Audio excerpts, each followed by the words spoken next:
1 João 5, versículos 1 a 5. Todo aquele que crê que Jesus é o Cristo é nascido de Deus, e que ama aquele que o gerou, ama também o que dele é nascido. Nisso sabemos que amamos os filhos de Deus, quando amamos a Deus e praticamos os seus mandamentos. Porque este é o amor de Deus, que guardemos os seus mandamentos, e os seus mandamentos não são difíceis de guardar, porque todo o que é nascido de Deus vence o mundo, e esta é a vitória que vence o mundo, a nossa fé. Quem é o que vence o mundo, senão aquele que crê que Jesus Cristo é o Filho de Deus? Vamos orar. Senhor, te agradecemos pela tua palavra, pedimos que ela faça o que ela deve fazer no nosso coração. Te pedimos que o Senhor ordene aquilo que tu queres transformar em nosso coração, mas faz acontecer, Senhor. Faz acontecer de verdade pela tua palavra. Transforma o nosso coração, transforma o nosso testemunho, em nome do Senhor Jesus. Amém. A vida é feita de escolhas. Escolhas e consequências. A gente sempre está escolhendo e sempre lidando com as consequências das nossas escolhas. Essa é a natureza da vida. Existem escolhas que são menores, que se você escolher de maneira errada, é fácil de você consertar. Boa parte dos maridos vão entender isso aqui. Quando a gente vai no restaurante, eu vou no restaurante com a minha esposa, e eu já fui naquele restaurante, eu sei que tem um prato lá que é maravilhoso. O que eu vou fazer? Eu não vou sofrer nenhum risco. Eu vou pedir sempre o mesmo prato, porque eu já sei que ele é bom. Mas a minha esposa não é assim. Ela gosta de uma vida com mais emoção. Ela gosta de correr riscos desnecessários. Então o que ela faz? Eu nunca experimentei esse prato aqui. Aí eu falei, puxa, que coisa, né? Eu também não, e não vou. Eu vou continuar no meu prato. Ela, mas você sempre pede o mesmo. Exatamente, porque aqui não tem risco. Eu sou um conservador. Aqui eu sou conservador, estou aqui, é meu prato. Aí ela pede um prato diferente. E o que acontece, irmãos? Os maridos podem aqui completar. O que acontece? O meu prato é melhor, claro, porque aquele é o prato bom daquele restaurante. Aí o que ela diz? Escolhi errado. Da próxima vez eu vou pedir igual o seu. Agora me diz se isso acontece da próxima vez. Não, ela esquece. Ela quer de novo a emoção, ela quer a adrenalina. E o que acontece de novo? Escolhi errado. Mas tudo bem, essa é uma decisão menor. É uma decisão menor. É fácil de contornar, dependendo do restaurante. Tem restaurante que é assim, uma vez por ano, mas dependendo do restaurante é fácil de contornar. Dá para dizer, olha, a próxima vez eu vou pedir um outro prato. Mas existem escolhas que não são assim tão fáceis de contornar. Não dá simplesmente para dizer, escolhi errado, da próxima vez eu vou escolher certo. Vamos supor que você escolheu a esposa errada. Você escolheu o marido errado. E você já escolheu e já casou, e aí você descobre depois que agora escolhi errado, mas da próxima vez vou acertar. Não dá para dizer isso. Não dá para fazer isso. É uma escolha que não dá para contornar com tanta facilidade. Não dá para virar assim, olha, dizer, na terceira talvez seja boa. Não dá para fazer isso. Uma vez que você casou, acabou. Essa é a sua escolha, e você vai ter que lidar com as consequências, tanto da escolha errada de um prato de comida, como da escolha errada da pessoa que você deve casar. São escolhas e consequências. E não adianta o pessoal aqui dizer, não, eu sou de centro, eu não escolho. Eu fico aqui no meio e não escolho lado nenhum. Não escolher lado nenhum já é escolher. Você já escolheu, você já decidiu. Você já fez a sua escolha, já tem a sua posição. Ou seja, o próprio ato de não escolher é uma escolha. Então não dá para a gente se livrar disso. E toda escolha tem consequência. Toda escolha tem consequência. Toda escolha divide. Toda escolha separa. Toda decisão separa. Uma vez que a gente decide, a gente se separa de algo e se aproxima de um outro algo. Nos Irmãos Karamazov, Dostoiévski, em algum dos discursos, ele vai traduzir ali um discurso que vai dizer mais ou menos isso aqui. Ele vai dizer, vamos supor que todos descartem a verdade e que todos acreditem na mentira. O mundo será a mentira, mas ele não será a verdade. Ou seja, se todo mundo, vamos supor, descartar, desconsiderar, desacreditar da verdade e seguir a mentira, o mundo vai ser a mentira, mas ele não vai ser a verdade. E você vai precisar escolher, e essa escolha vai ter consequência. Você vai seguir aquilo que aparentemente é o mundo e que a maioria acredita e está seguindo, simplesmente porque a maioria está seguindo, isso vai ter uma consequência. Ou você vai se opor a essa visão majoritária, e isso também vai ter uma consequência. Escolhas e consequências, decisões e consequências. Portanto, a pergunta dessa manhã é uma pergunta sobre decisões. Qual é a maior decisão que nós devemos tomar? Toda a nossa vida é pautada por decisões, mas qual é a maior decisão que nós precisamos tomar? Qual é a maior escolha que nós temos que fazer? Qual é aquela escolha que, se nós errarmos, não mudará apenas o curso dessa vida, mas a escolha que, se nós erramos, mudará o curso além dessa existência, e não tem mais volta, não dá para contornar, não dá para chegar lá no final e dizer, escolhi errado, vou esperar a reencarnação, na próxima vida eu acerto. Não dá, não existe isso, acabou. Qual é a maior decisão, a maior escolha que nós não podemos errar? É para isso que nós vamos dividir o nosso texto em duas partes nessa manhã. A primeira parte vai dos versículos 1 a 3, e eu chamei de o amor obediente. E a segunda parte, os versículos 4 a 5, a fé vitoriosa. Versículos 1 a 3, o amor obediente. Versículos 4 a 5, a fé vitoriosa. É muito interessante como João, ele vai apresentando o seu argumento nesse texto de maneira lógica e em camadas. Em camadas. O que isso quer dizer? Ele vai apresentar o primeiro argumento.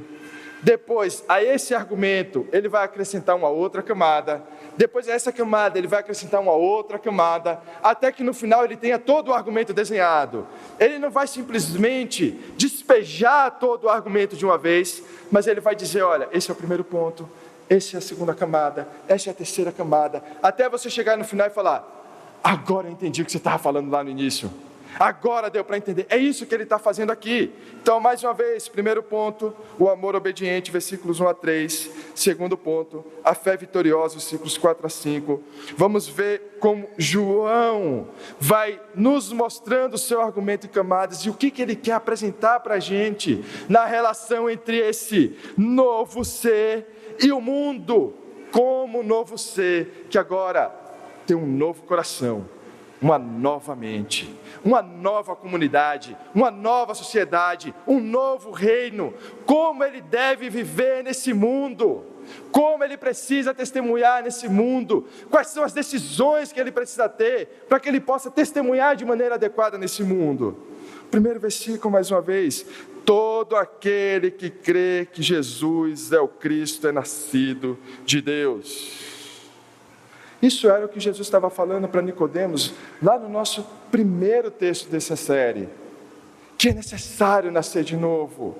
Então, todo aquele que é nascido de novo, é aquele que crê em Jesus Cristo, não é aquele que simplesmente tem fé, não é aquele que simplesmente crê em alguma coisa, crê que existe algum propósito. Não existe uma fé que é uma fé geral, e essa fé geral vai ser uma fé salvadora. A fé salvadora é uma fé específica. A gente às vezes ter carinho por algumas pessoas, e que são, na grande verdade, aquilo que a gente chama de cristãos nominais, mas por a gente ter carinho por elas, a gente olha para elas e diz: ela é uma pessoa de fé. Olha, ele não entende bem o Evangelho, mas é uma pessoa de fé. Ela crê que existe alguma coisa, ela crê que existe uma vida após a morte, ela crê que existe algum propósito. Não importa, não é esse tipo de crença que é a fé salvadora, não é esse tipo de fé do novo ser, não é esse credo regenerado, mas o credo regenerado é um crer específico, é uma fé específica, é uma fé em Jesus Cristo. Ninguém será salvo sem a fé em Jesus Cristo. Só a fé em Jesus Cristo é capaz de nos ressuscitar dos nossos pecados. Só a fé em Cristo é capaz de nos levantar. Só quando olhamos para Ele e decidimos segui-lo até a morte é que somos transformados. Não existe outra fé que transforma, não existe outra fé que salva. A gente pode amar as pessoas, mas a melhor forma de amar as pessoas não é ser complacente com o erro delas, não é ser complacente com o seu péssimo testemunho, com a sua fé insuficiente, mas a melhor forma de amar as pessoas é entregar para elas o que de mais valioso recebemos: o Evangelho de Cristo, a fé em Cristo, porque só ela pode salvar. Essa é uma decisão, isso é a decisão onde nós não podemos errar. Não adianta simplesmente ter fé, é necessário ter fé em Cristo. Todo aquele que crê, mas não qualquer crê, é um crê específico, que Jesus é o Cristo, é nascido de Deus. Então, a primeira camada de João: todo aquele que crê que Jesus é o Cristo, é nascido de Deus. E aí vem mais uma camada: e quem ama aquele que o gerou, ama também os que dele é nascido. Então perceberam a camada?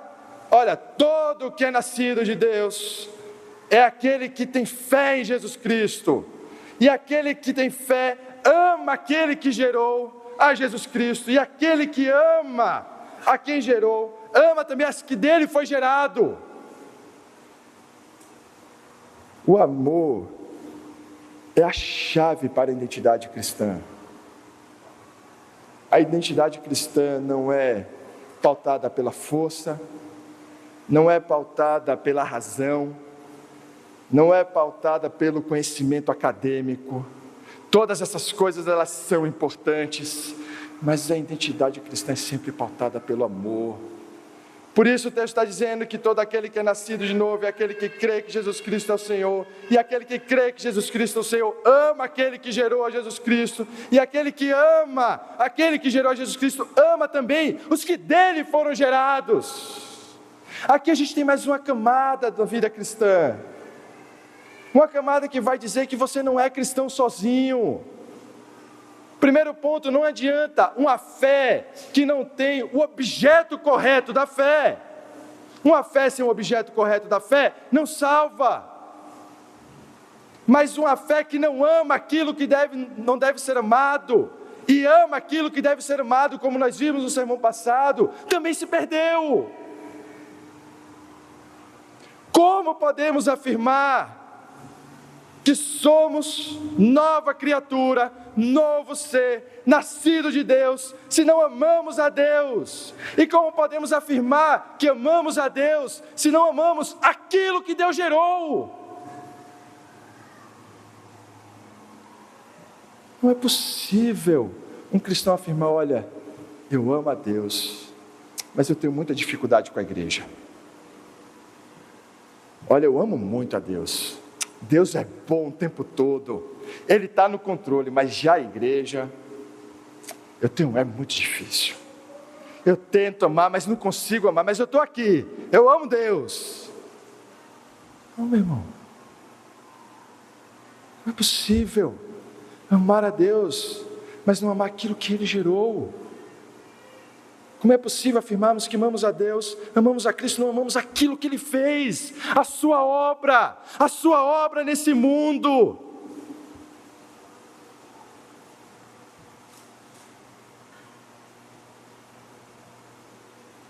O cristianismo é uma exortação ao amor. Não é só uma exortação ao arrependimento, não é só aquilo que oferece o perdão pelos pecados, mas o cristianismo é uma exortação ao amor a Deus acima de todas as coisas.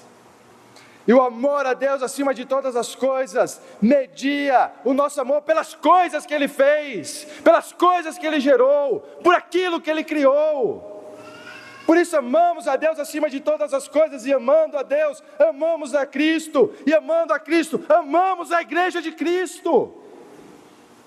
Ou você não ama aquilo pelo qual o seu Senhor morreu? Ou você não consegue amar aquilo que Jesus amou? Ou você não consegue amar aquilo pelo qual Ele derramou o seu sangue?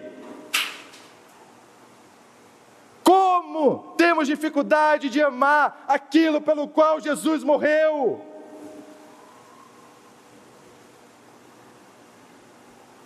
Na camada seguinte, já no versículo 2, João vai apresentar mais uma camada. Ele apresentou 2 camadas no nosso primeiro ponto, dizendo: olha, todo aquele que crê que Jesus é o Cristo é nascido de Deus. Quem ama aquele que gerou, também ama o que dele é nascido. Nisto sabemos que amamos os filhos de Deus. Então tem um teste. Existe um teste para esse amor. Existe um teste para esse amor a Deus. Existe um teste para esse amor por aqueles que Ele gerou. E o teste é a obediência aos seus mandamentos. Esse é o teste. Mas espera aí, você estava falando de amor. Você estava falando de simplesmente amar. Como agora você começa a falar de obediência? Como a obediência pode provar o amor? Como a obediência pode estar junto ao amor? Porque, olha, o amor é uma coisa agradável. O amor é uma coisa que me faz sentir bem. Mas a obediência, ela não me faz sentir bem. A obediência não é agradável. Então a gente, na nossa experiência, separa amor e obediência. O amor como se fosse algo agradável, e a obediência como sendo algo desagradável. Por isso a gente não consegue ligar as duas coisas. A gente não consegue ver a ligação entre amor e obediência. E por isso é tão estranho para a gente, João dizer na terceira camada, afirmando: olha, o teste, a evidência para saber se você ama mesmo, a Deus, é a sua obediência aos seus mandamentos. O que João está dizendo é que a gente deve amar tanto a Deus, mas tanto a Deus, de forma tão ampla, de forma tão completa, a ponto de obedecer a Ele. Porque tem muita gente que vai dizer: olha, eu amo Deus, mas eu não consigo obedecer. Olha, eu gosto mesmo, eu acho que é uma coisa inclusive necessária. Isso o mundo vai afirmar. Olha, eu acho que inclusive a religião é uma coisa muito importante na nossa sociedade. E eu amo esse pensamento religioso. O cristão não é chamado a isso. Não é isso que João está dizendo.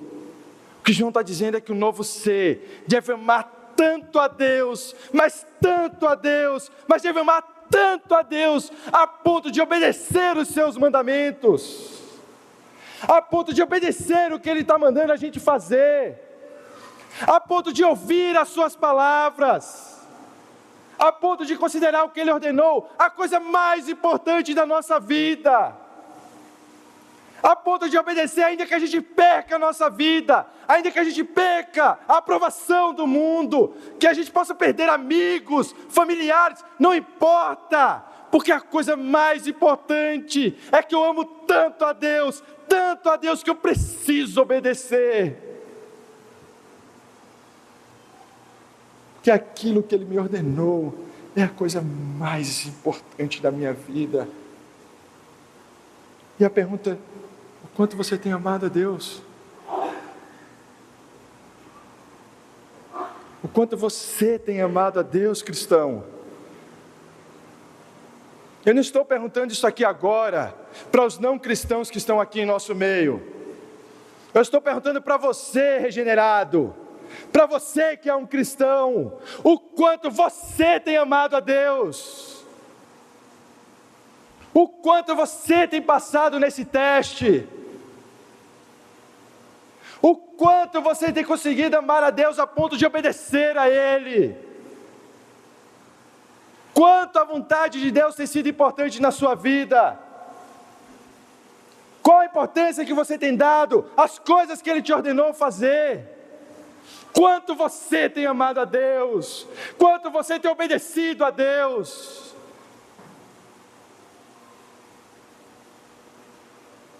É você mesmo, cristão, você mesmo. O que você tem feito da sua vida?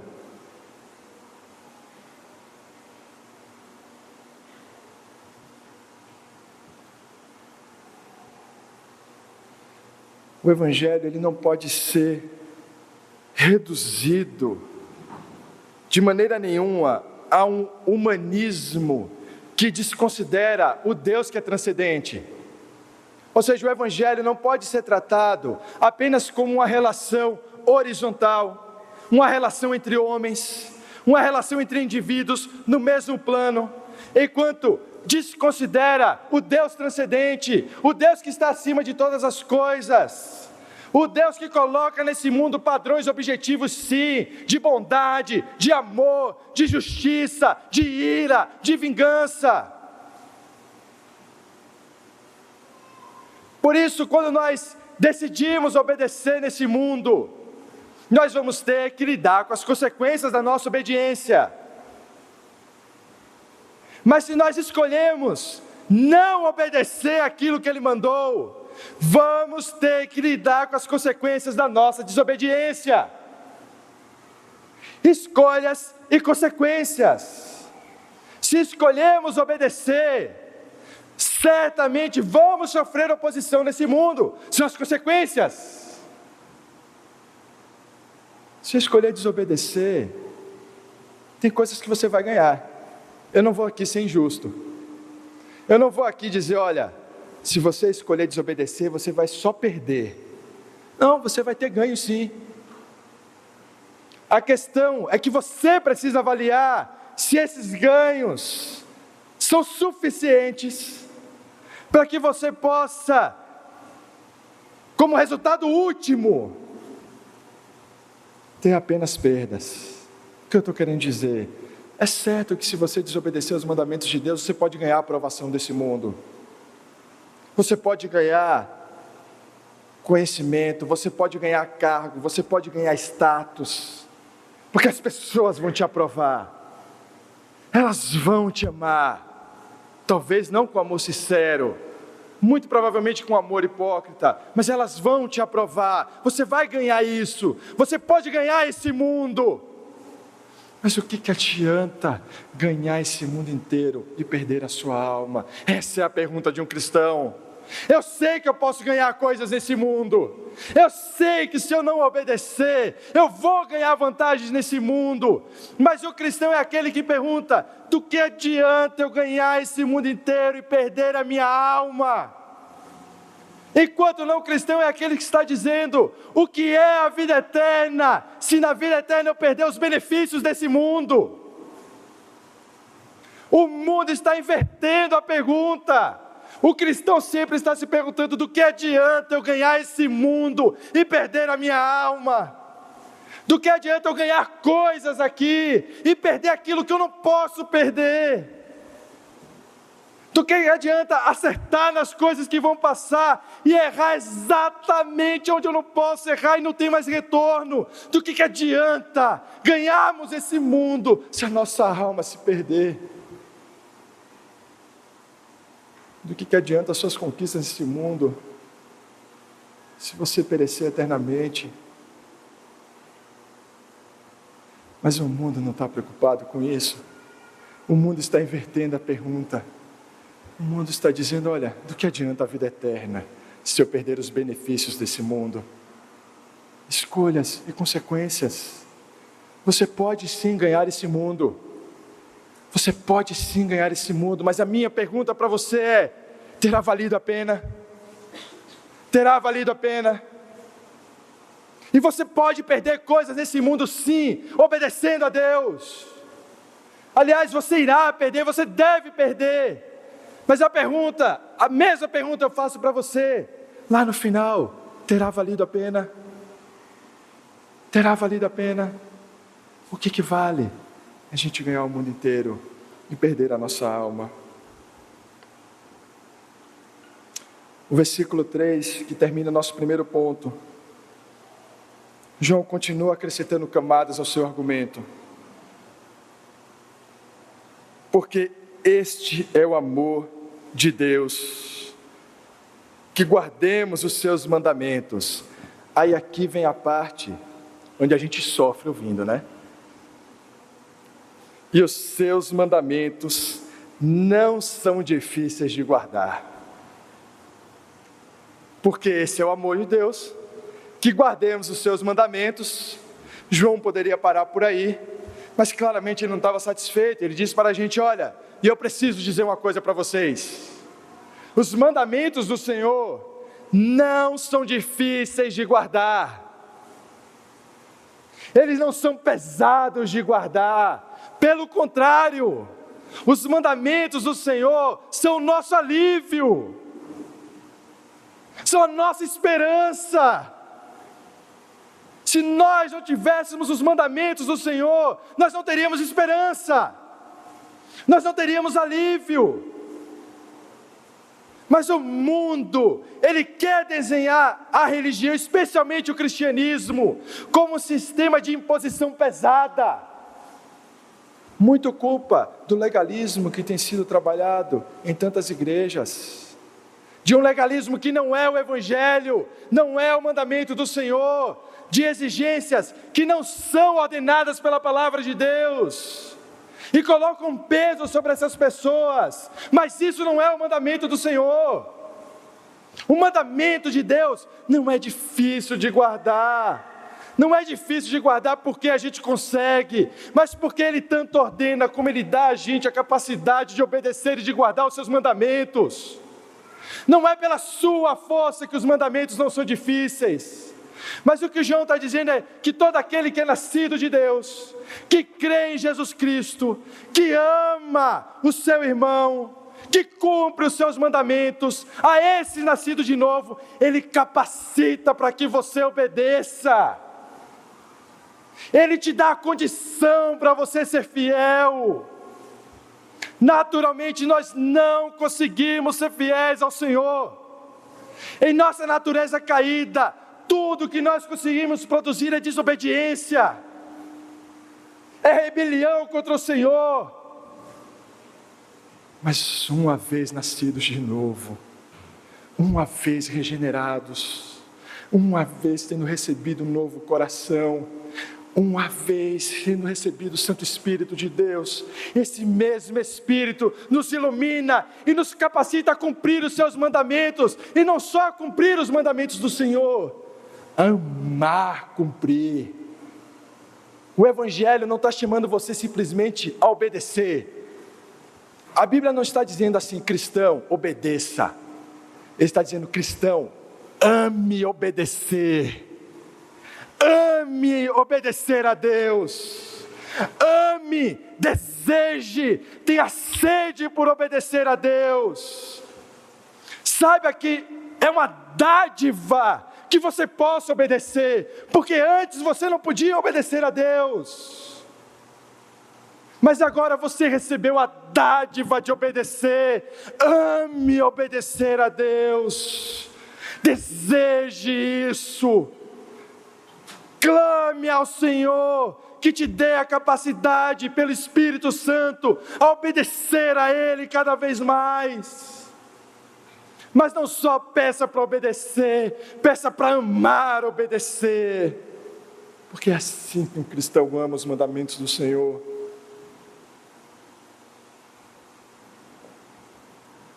O que João está dizendo não é que amar o Senhor é apenas cumprir os seus mandamentos. O que ele está dizendo é que não é menos que isso. Não é só isso, mas nunca é menos do que isso. Amar a Deus é obedecer ao Senhor. E obedecer ao Senhor não é pesado para o cristão. O peso não está mais sobre nós, irmãos. O peso de obedecer não está mais sobre nós. Nós já recebemos alívio dos nossos fardos. Nós já recebemos a graça da obra salvadora de Cristo. Nós somos regenerados. Por que ainda sentimos o peso? Por que ainda estamos sobrecarregados? Por que ainda não encontramos alívio? Nós já recebemos esse alívio. Se algum peso sentimos, não é mais o peso do julgamento, não é mais o peso do juízo, não é mais o peso da condenação. Que peso ainda sentimos, se recebemos da obra de Cristo alívio dos nossos fardos? Os mandamentos do Senhor são pesados para o mundo, porque o mundo descarta a fé. O mundo descarta um propósito nesse mundo. O mundo descarta um objetivo.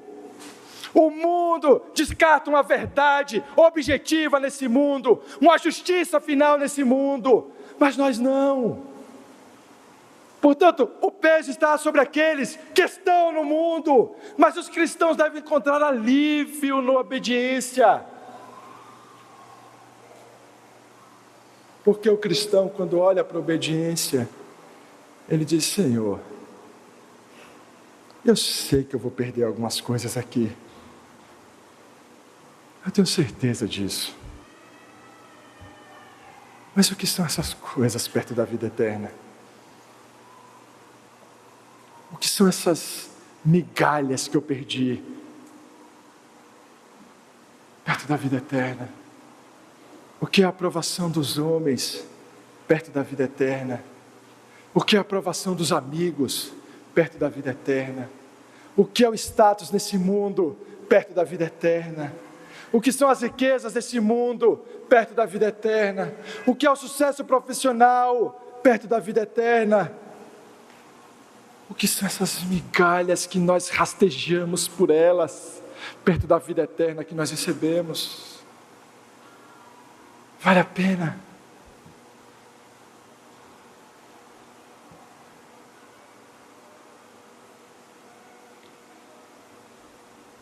Nosso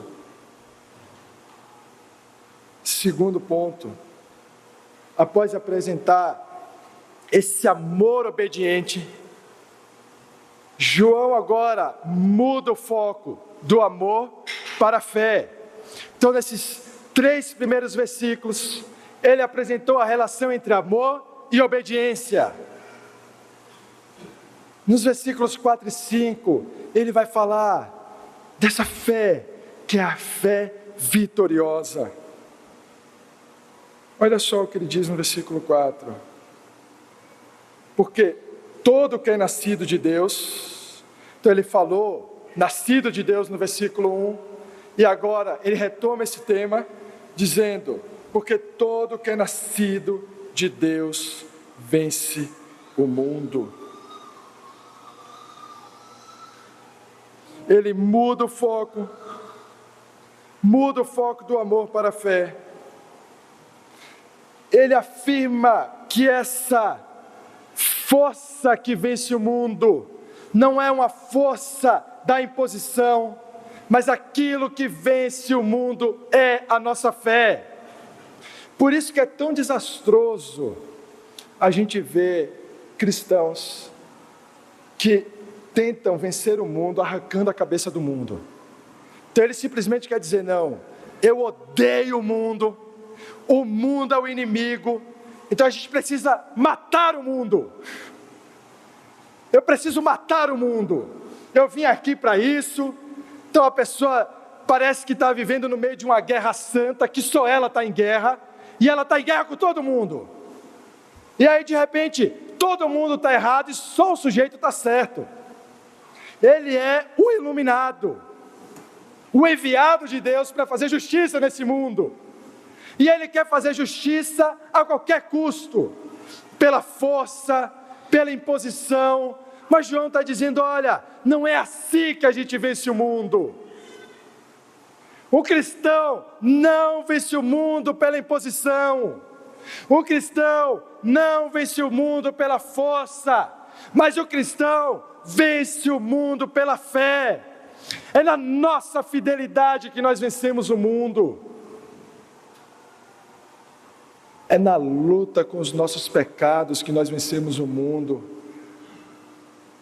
É na luta contra a nossa falta de amor que nós vencemos o mundo.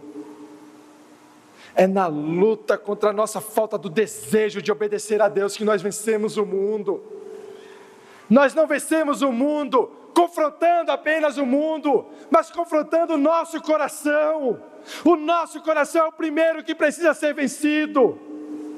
Os nossos desejos são os primeiros que precisam ser derrotados.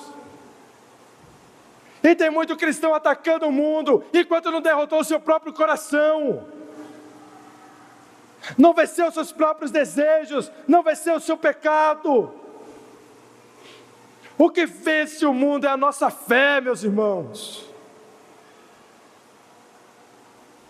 É a nossa fidelidade, é o nosso amor a Deus, é o nosso amor à igreja, é a nossa luta diária por obediência, porque diariamente nós queremos desobedecer. A todo tempo, o mundo vai oferecendo oportunidades para você. As oportunidades estão aí. Se você quiser sair desse culto agora mesmo e encontrar alguma oportunidade de conseguir algum benefício aí no mundo, você vai encontrar facilmente, talvez na próxima esquina. As oportunidades estão aí. E você pode escolher essas coisas sim, essa seria uma escolha legítima. Você pode escolher o mundo, você pode rejeitar a Deus, essa escolha é legítima. Se você quer escolher isso, é legítimo que você escolha isso. Mas existem consequências. A questão é, vale a pena escolher o mundo? Vale a pena escolher as ofertas do mundo? Vale a pena, em outra perspectiva, lutar contra o mundo simplesmente pela força? Ou vale a pena, acima de tudo, lutar com o nosso coração? Lute pelo seu coração, meu irmão. Lute pelo seu coração, minha irmã. Lute pelos seus desejos. Lute pela sua obediência. Lute pelo seu amor. Não venda barato o seu amor. Não venda barato a sua obediência. Não venda barato o seu desejo. Aqueles que vendem o seu desejo ao mundo, vendem barato o seu desejo. Aqueles que entregam o seu coração ao mundo, vendem barato o seu coração.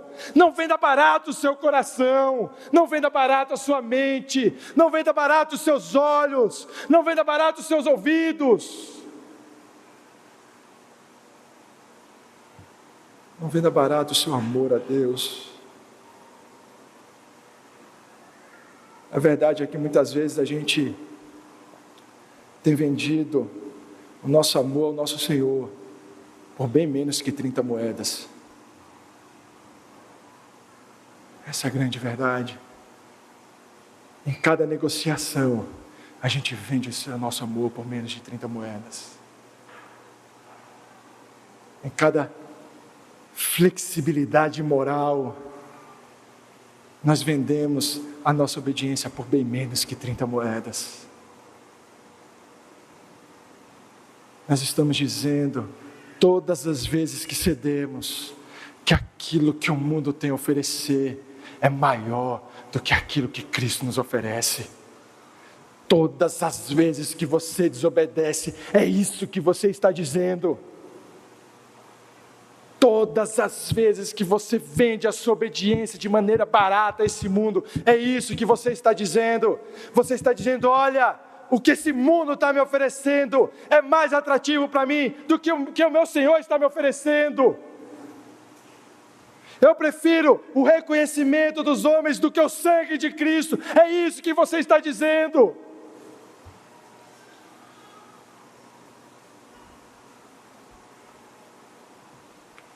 Aquilo que vence o mundo é a nossa fé. Por isso, cultive a sua fé. Faça-la crescer. Esteja em ambientes onde a sua fé cresça.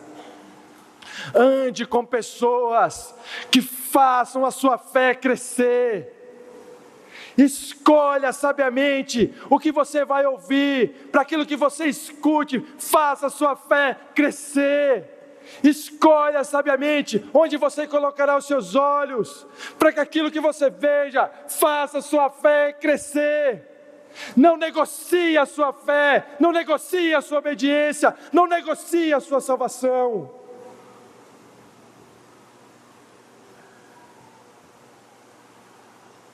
O mundo desconsidera a fé, mas nós nos agarramos à fé. Nós agarramos a fé de tal modo que declaramos, Senhor, nada vai me tirar daqui. Nada vai me fazer soltar isso aqui, porque no momento que eu soltar isso aqui, eu vou morrer, Senhor. Cristão é aquele que vive com toda a sua força agarrado à sua fé. Não importa onde ele esteja, não importa o que as pessoas digam, não importam as ofertas do mundo, nós estamos agarrados à nossa fé, e dali nada vai nos tirar. Não porque nós somos fortes, mas porque o Senhor nos sustenta. O Senhor ama aqueles que são nascidos de novo. O Senhor sustenta aqueles que são nascidos de novo. Se você é nascido de novo, se você é o regenerado, meu irmão, minha irmã, Deus te sustenta.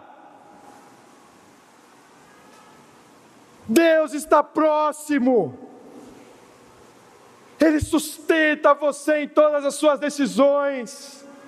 Todas as vezes que você é reprovado pelo mundo, Deus te sustenta. Não se preocupe com isso, mas se agarre à sua fé onde você estiver. Seja no seu trabalho, na sua família, na universidade, aonde você estiver, não se envergonhe da sua fé, se agarre à sua fé, porque ela é a sua salvação. A sua vida depende disso.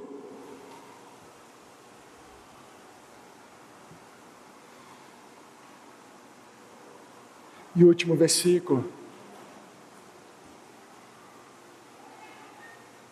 Quem é o que vence o mundo,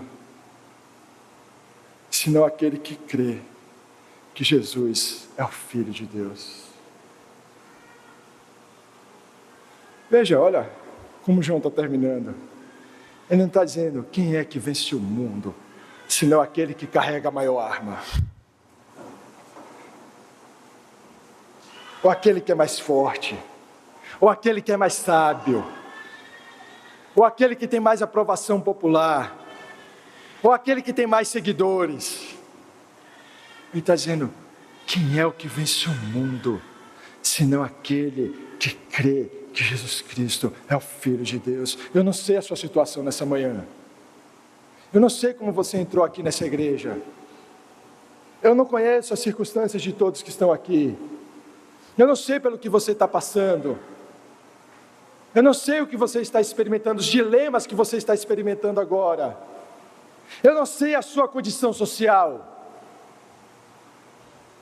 Eu não sei onde você nasceu, onde você foi criado, se você teve um bom estudo ou não. Eu não sei de nada disso, mas uma coisa eu sei, que independente de todas as coisas desse mundo, de todo o status desse mundo, todo aquele, de todos os povos, que creem que Jesus Cristo é o Filho de Deus, esses têm vitória sobre o mundo. Nós vencemos o mundo, porque seguimos o vitorioso. Nós vencemos o mundo, porque Jesus Cristo venceu o mundo, e ao nos unirmos a Ele, nos unimos à sua vitória, a vitória dEle é a nossa vitória. Ele venceu o mundo, Ele venceu o mundo, e tudo que nós precisamos fazer é nos juntar a Ele em sua vitória. Por que estamos negociando com esse mundo? Por que você está negociando com esse mundo? Deus não pediu para você fazer grandes coisas, porque Cristo já fez por você. O que Ele está te pedindo é simplesmente que você se junte a Ele em sua vitória. Ele está dizendo: olha, a vitória está aqui, o mundo está derrotado, a vitória está dada, e todos aqueles que se juntarem a Ele receberão essa vitória.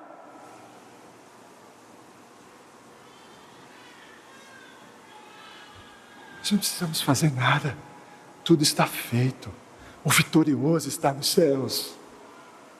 Eu sei que a gente não consegue entender essas coisas. Eu sei que para a razão desse mundo é muito difícil a gente entender essas coisas. Como alguém pode ter vencido o mundo dessa forma? Eu sei que é difícil entender como nós podemos receber a vitória do outro. E você pode me perguntar: eu não preciso fazer nada. Não! Não para receber a salvação, mas é necessário obedecer para sustentar a sua fé.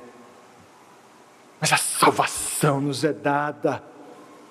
Nós recebemos sem produzir nada, porque a salvação é pelo mérito de Cristo, e todos aqueles que recebem essa salvação amam obedecer a Deus, porque receberam aquilo que faz todas as coisas desse mundo ficarem pequenas.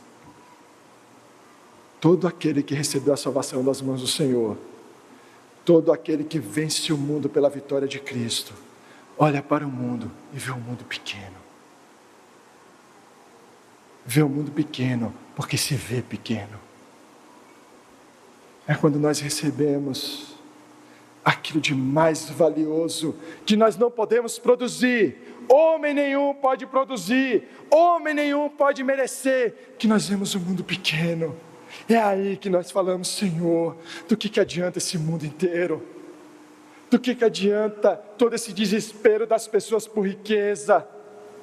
Do que adianta todo esse desespero, essa entrega de uma vida por conforto? Do que adianta o que eles estão produzindo? Eles estão perdendo a alma. Do que adianta todas essas coisas? Quais dessas coisas permanecerão? Mas o cristão tem uma dádiva, a dádiva de poder fazer já aqui aquilo que faremos pela eternidade, a dádiva de obedecer. Aquilo que você produz no seu trabalho não permanecerá, mas a obediência que você manifesta aqui seguirá você pela eternidade, porque nós obedeceremos nessa vida e obedeceremos ao Senhor na eternidade, porque é um prazer obedecer a Deus. Não é um sofrimento obedecer a Deus. O mundo quer que você saiba que é um sofrimento obedecer, mas nós experimentamos a graça de Deus. O mundo pode dizer que é um sofrimento obedecer, mas nós recebemos a salvação. Nós sabemos que não é um sofrimento obedecer, mas é uma alegria, é uma dádiva, é a graça de Deus.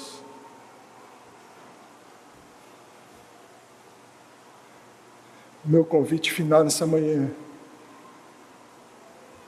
é que para você, cristão, Deus te deu um coração grato por obedecer. para que para você, cristão, Deus te sustente de tal forma que você olhe para as coisas desse mundo e não encontre nada mais belo, nada mais valioso do que o nosso Senhor Jesus Cristo. A minha oração é para que você, jovem cristão, você, jovem regenerado, que terá tantas oportunidades na sua frente, não considere nenhuma dessas oportunidades maior do que a sua salvação. Todas as vezes que a oportunidade aparecer, por mais atrativo que ela seja, olhe para a cruz e encontre nela beleza. E o meu convite para você que ouviu esse sermão e que nunca ouviu esse evangelho, não é o regenerado. O meu convite é para que você clame desesperadamente por obediência. Que você clame nessa manhã, não depois, não na semana que vem, não daqui a alguns anos, mas agora. Clame ao Senhor por obediência. Clame ao Senhor por um novo coração, e o Senhor te ouvirá, e te dará um novo coração, disposto a obedecer os mandamentos do Senhor com alegria. Clame por libertação, e ela virá. Nós não entendemos, realmente, não entendemos a obra de Cristo, não entendemos como nós podemos receber tudo aquilo que Ele fez. Nós não fizemos nada, Ele fez tudo, mas ainda assim, Ele nos entrega, para que nós possamos ser libertos da sede desse mundo, libertos para obedecer com alegria. Vamos orar.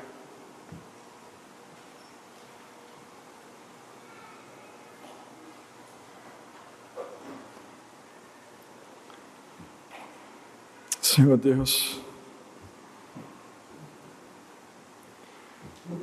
nós temos tanta dificuldade de te pedir a coisa certa, Senhor. Como muitas vezes nós pedimos ao Senhor e no fundo o desejo do nosso coração é que pedindo essas coisas a gente tenha a aprovação do mundo. Quantas vezes desejamos mais a aprovação do mundo do que a Tua aprovação, Senhor? Mas a aprovação do mundo é uma aprovação que leva à morte, e a Tua aprovação é a aprovação que leva à vida. Por isso, Senhor, te clamamos nesta manhã, nos leva à vida, Senhor. Não nos deixa morrer pelas tentações, pelas ofertas desse mundo, mas nos deixa ser vivos pelos Teus mandamentos, Senhor. Te agradecemos porque o Senhor nos deu Teus mandamentos. Te agradecemos porque o Senhor nos dá o que é necessário para cumprir eles, e ainda te clamamos por mais, Senhor. Eu sei que o Senhor nos deu tanto, mas clamamos por mais. Nos dá alegria em te obedecer, Senhor. Nos dá prazer em te seguir. Nos dá prazer em amar a tua igreja. Nos dá prazer em ser rejeitado pelo mundo. Nos dá prazer em manter a sua fé. Porque é a fé que vence o mundo. Não te pedimos força, te pedimos a fé que vence o mundo, nos sustenta nesse mundo, Senhor. Que o mundo nos olhe e veja que nós não seguimos a mentira, mesmo que o mundo inteiro siga a mentira, mas nós seguimos a verdade, porque a verdade é a verdade que liberta. É a verdade da cruz, é a verdade do Cordeiro, é a verdade da obra de Cristo. Nós não entendemos, mas essa é a verdade que amamos. Nos dá um coração gratos pela obediência. Em nome do Senhor Jesus. Amém.